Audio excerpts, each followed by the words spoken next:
Think Greece is just about ancient ruins, whitewashed islands, and Mediterranean beaches?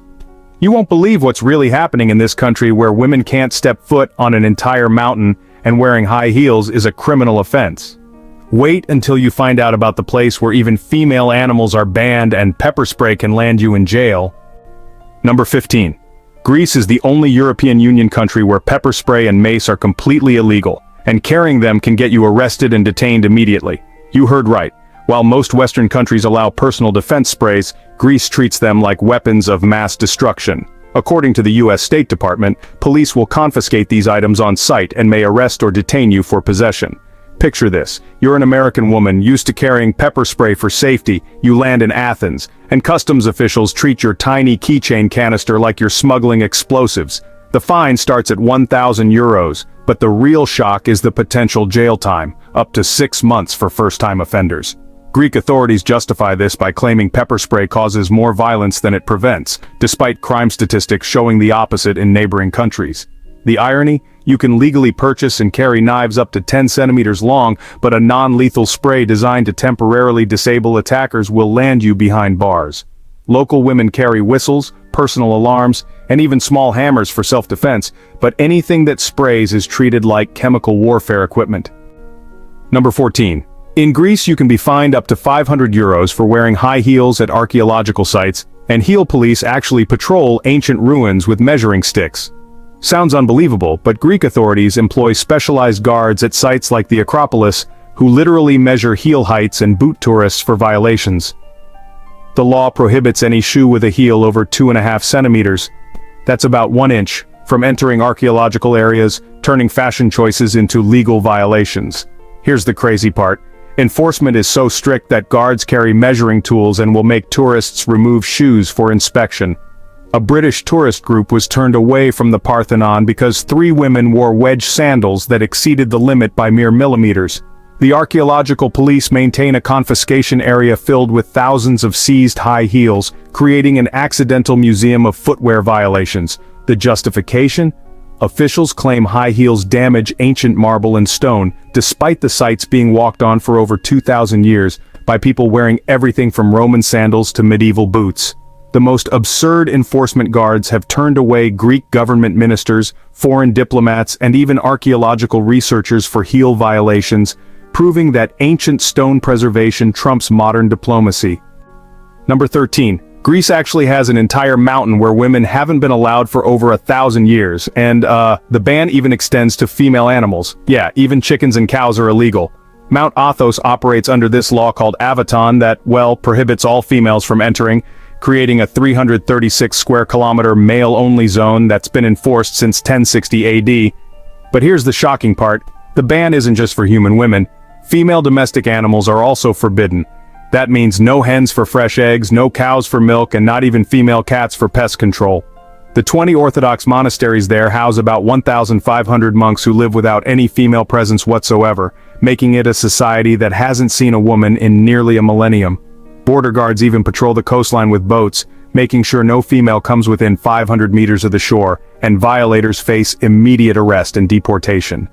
The monks actually justify this extreme segregation by claiming Mount Athos belongs exclusively to the Virgin Mary, so all other women are seen as unwelcome competitors. Think medieval gender segregation is just ancient history? Well, think again. This EU territory in 2025 operates under stricter gender apartheid than most conservative religious states, and yet it's legally protected by the Greek constitution and European Union law as a spiritual sanctuary.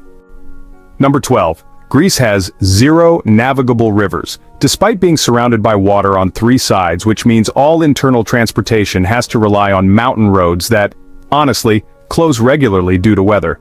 This geographic impossibility creates daily life challenges that would probably shock most Americans. 80% of Greece is mountainous terrain so severe that, well, not a single river can be navigated by boat.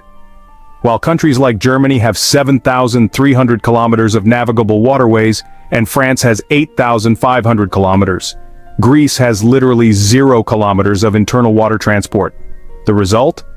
Every single item transported within Greece has to travel by road through mountain passes that regularly close during winter storms, spring floods, and summer wildfires.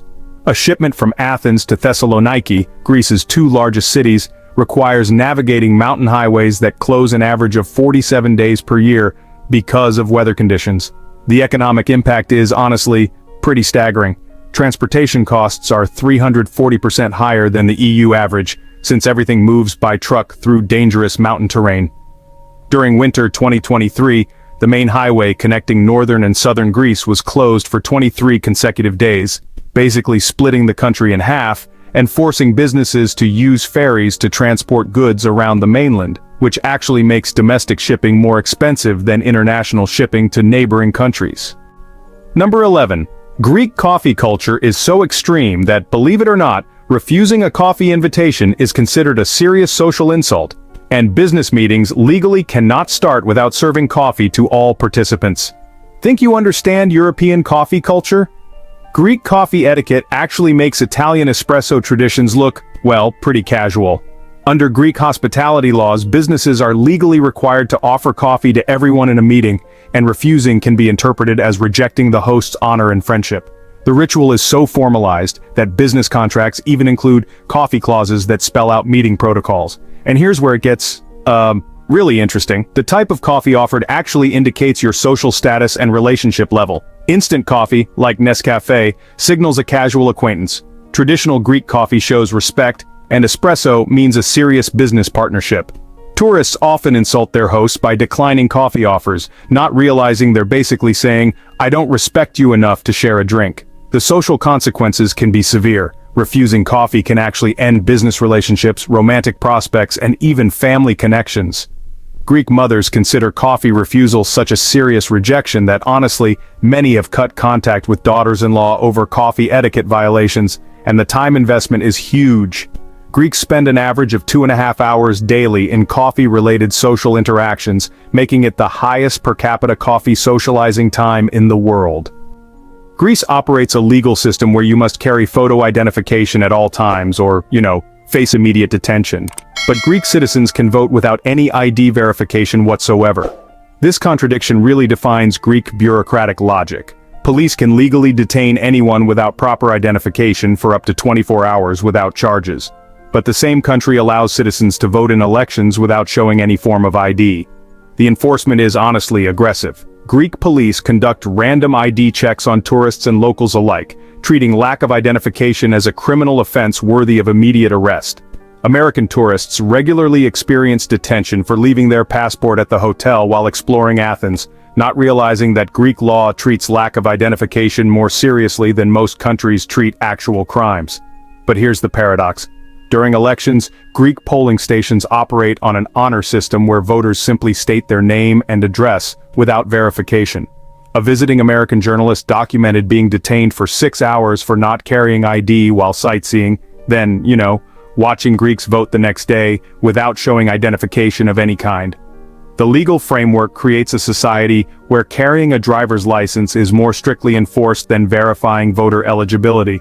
Immigration lawyers estimate that 15,000 to 20,000 tourists annually experience detention for ID violations, while election officials estimate that over 200,000 votes are cast each year without proper identity verification, making casual tourism more regulated than democratic participation.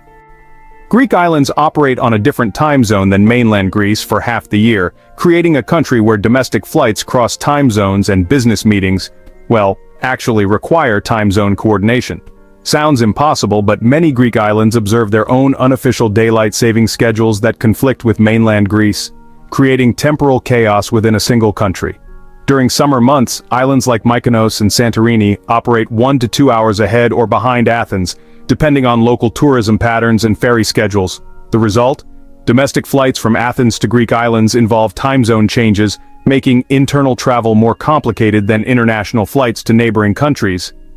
Business conference calls between Athens and Crete require participants to confirm Athens time or island time, creating scheduling confusion that costs Greek businesses an estimated €50 million annually in missed meetings and coordination errors. Ferry companies print schedules with dual time zones, and tourists regularly miss transportation due to temporal confusion. The most absurd example: Greek government officials conducting business between Athens and island territories must schedule meetings accounting for time differences within their own country. Hotel reservations, restaurant bookings, and even Greek Orthodox Church services operate on conflicting schedules depending on location, making Greece the only developed country where domestic travel actually requires time zone conversion calculations. Greece has a mandatory military service law that exempts only men who prove they're gay, but requires a humiliating psychological evaluation process that, honestly, violates EU human rights standards.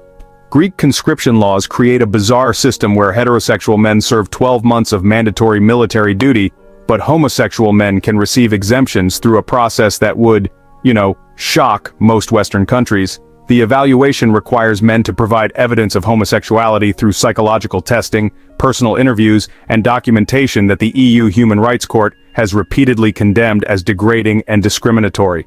Here's the twisted part. Straight men regularly attempt to fake homosexuality to avoid military service, while gay men face invasive questioning about their private lives to prove their sexual orientation. The psychological evaluation includes questions about sexual positions, relationship history, and even requires some applicants to provide photographs or witness testimony about their homosexuality.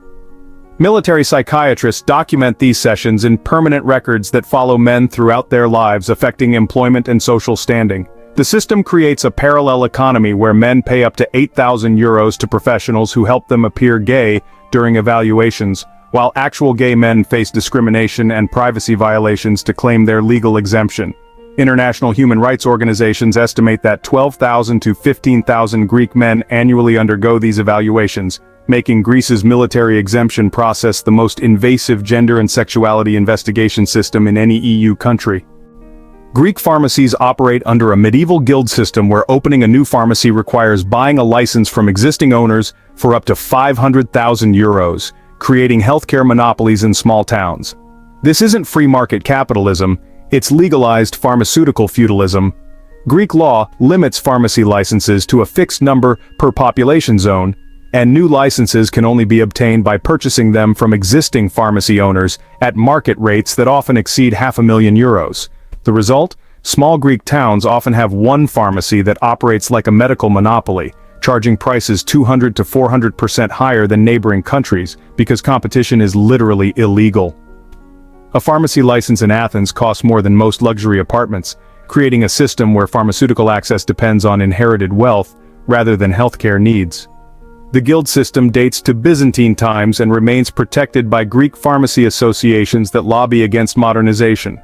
Rural areas suffer most severely. Towns of 5,000 or more residents may have zero pharmacies because license costs exceed potential profits, forcing residents to travel hours for basic medications. The European Union has repeatedly challenged this system as anti-competitive, but Greek courts protect it as cultural heritage. International pharmacy chains like CVS or Walgreens cannot enter the Greek market regardless of demand because licenses aren't available for purchase, making Greece the only EU country where healthcare access is regulated by medieval merchant guild principles rather than public health considerations.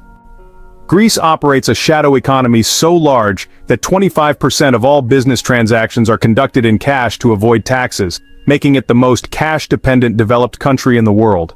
Think digital payments have taken over everywhere? Well, Greece proves the opposite. Despite being an EU member with modern banking infrastructure, Greeks conduct more cash transactions than citizens of developing countries, creating a parallel economy worth over €50 billion annually. The statistics are, honestly, mind-blowing. 75% of Greek businesses underreport their actual revenue, 60% of service transactions are completed without receipts, and the average Greek household keeps €12,000 in physical cash hidden at home. This isn't just tax avoidance, it's systematic economic resistance to government oversight. Restaurants routinely charge tourists with credit cards while serving locals for cash-only prices that are 30 to 40% lower.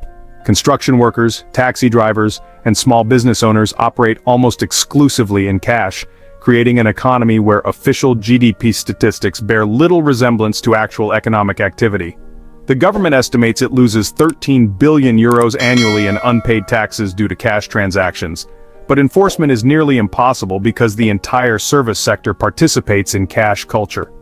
During the 2010 to 2018 financial crisis, cash transactions actually increased as Greeks lost trust in banks and government institutions.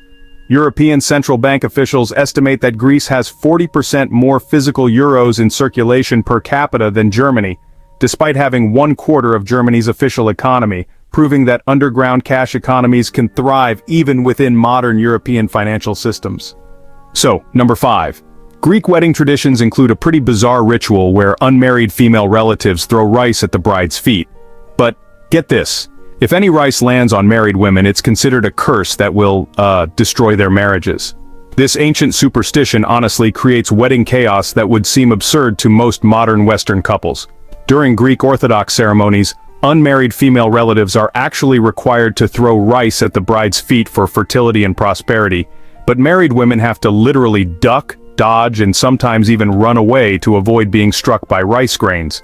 The belief is that any rice touching a married woman will transfer the bride's new marriage energy to the older marriage, causing divorce or infidelity within a year. Wedding photographers often document frantic scenes where married female guests hide behind pillars, wear protective clothing, or just flat out flee the ceremony during these rice-throwing rituals. And the superstition is taken so seriously that, well, many Greek weddings now segregate married and unmarried women into different seating sections to prevent any accidental rice contact. Insurance companies in Greece even track divorce rates following weddings where rice accidentally struck married female guests. And believe it or not, statistics show a correlation that keeps this superstition alive, despite how irrational it sounds.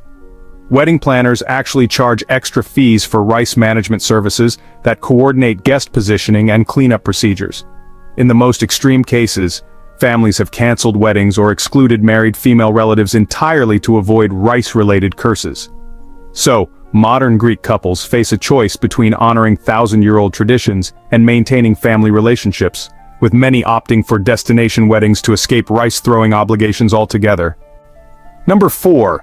Greece has a legal system where you can inherit debt from deceased relatives, and banks can even seize your home to pay for your grandfather's unpaid loans from like decades ago. This shocking legal principle actually makes Greek inheritance a potential financial catastrophe rather than a blessing. Unlike most countries where debt dies with the debtor, Greek law allows creditors to pursue debts against descendants for up to 20 years after the original borrower's death. The enforcement is, honestly, ruthless. Greek banks regularly seize homes, businesses, and even savings accounts from people who inherited property, along with hidden debts they never knew existed. There was this retired teacher in Athens who discovered her childhood home came with 85,000 euros in inherited debt from her father's 1990s business loans, forcing her to sell the property that had been in her family for 3 generations. The legal system provides no statute of limitations on inherited debt collection, meaning that loans taken in the 1980s can destroy families in the 2020s. Banks hire genealogists to trace family trees and identify inheritance beneficiaries who can be held responsible for these ancestral debts. The process is so predatory that, well, many Greeks refuse to claim inheritances, preferring to lose family property rather than risk assuming unknown financial obligations. Legal experts estimate that more than 40,000 Greek families each year face inherited debt collection, with average obligations exceeding 50,000 euros per inheritance. The system has created a generation of Greeks who honestly fear their own family history, as receiving an inheritance can instantly transform from a blessing into a financial death sentence that destroys economic stability built over entire lifetimes. Number 3. Greece operates the world's most extreme smoking laws, where lighting a cigarette in any enclosed public space results in an immediate €1,500 fine. But these same laws are completely ignored and never enforced. This represents the ultimate contradiction in European governance. Greece has the strictest anti-smoking legislation on the continent, with penalties that actually exceed drunk driving fines, combined with the lowest enforcement rate in the developed world. The law prohibits smoking in restaurants, bars, offices, public transport, and even outdoor dining areas, with fines starting at €1,500 for individuals and €10,000 for business owners who allow smoking. But here's the insane reality. Greeks smoke in restaurants while eating dinner, light cigarettes in hospital waiting rooms, and even puff away in government offices while conducting official business. Police officers smoke inside police stations, judges smoke in courtrooms during proceedings, and even anti-smoking advocacy groups hold meetings in smoke-filled conference rooms. The enforcement rate is statistically zero. Greek authorities issued fewer than 200 smoking violation tickets in 2024, despite an estimated 50 million smoking violations occurring daily across the country. Restaurants print non-smoking signs while providing ashtrays on every table, creating a society where breaking the law is honestly more normal than following it. International health organizations rank Greece as having both the most comprehensive smoking ban legislation and the highest rate of public smoking violations in Europe. The result is a legal system where writing tough laws substitutes for actual enforcement, creating the illusion of public health progress while maintaining a smoking culture that, well, just ignores government authority entirely. Number 2. Greek islands operate a secret barter economy where services are exchanged without money, and local businesses maintain dual pricing systems that tourists never ever discover. This hidden economic layer exists parallel to the official tourist economy, where locals trade services, goods, and favors without any monetary exchange, creating a shadow market that accounts for an estimated 30% of actual economic activity on Greek islands. For example, a fisherman provides fresh fish to the local taverna in exchange for free meals for his family throughout the season. The taverna owner receives free car repairs from the local mechanic, who gets free medical care from the island doctor, who in turn receives fresh bread from the bakery owner whose children get free tutoring from the teacher. This circular barter system operates completely outside tax authorities and official economic statistics. Tourists pay full prices while locals access services for free through elaborate trade networks that have functioned for generations. The pricing disparities are honestly extreme. Tourists pay 25 to 30 euros for meals that locals receive through barter exchanges worth perhaps 5 euros in actual costs. Island businesses maintain separate inventory systems, premium products for paying tourists and basic goods for local barter trade. During economic crises, these barter networks actually expand as Greeks rely increasingly on favor trading rather than cash transactions. Anthropologists studying Greek island economics estimate that official GDP figures capture less than 70% of actual economic activity because barter exchanges don't appear in government statistics, making Greek islands among the most economically misunderstood places in Europe. Number 1. Greece is technically still occupying northern Cyprus illegally according to international law, but the EU pays Greece billions in subsidies while simultaneously condemning the occupation they're funding. This is the most mind-blowing contradiction in European politics. Greece receives over 7 billion euros annually in EU funding, while maintaining what 47 countries recognize as an illegal military occupation of another EU candidate country. Since 1974, Greek military forces have controlled 37% of Cyprus through what they call peacekeeping, but what international law defines as occupation. The European Union simultaneously provides massive subsidies to Greece while passing resolutions condemning the Greek occupation of territory belonging to Turkey-controlled northern Cyprus. The legal absurdity creates a situation where European Union taxpayers, actually end up funding both sides of an ongoing territorial dispute within their own economic union. Greek forces maintain more than 30 military installations in occupied Cyprus, which costs an estimated 2 billion euros every year in defense spending. And, much of that comes from European Union development funds that were really meant for economic modernization. The most shocking aspect, honestly, is that northern Cyprus cannot join the EU specifically because of Greek occupation, but, Greece threatens to veto EU expansion if northern Cyprus is granted independent membership. This creates a permanent stalemate, where the EU actually pays Greece to prevent EU expansion, while, at the same time, officially opposing Greek actions that prevent EU expansion. International legal experts, they consider this the most complex sovereignty dispute in modern Europe, where EU membership both enables and complicates resolution of territorial conflicts that actually predate the European Union itself.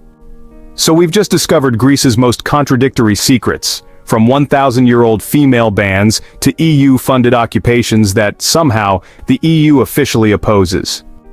Which one shocked you the most? Have you ever experienced Greece's unwritten rules firsthand? Subscribe for more mind-blowing facts about countries that aren't what they seem.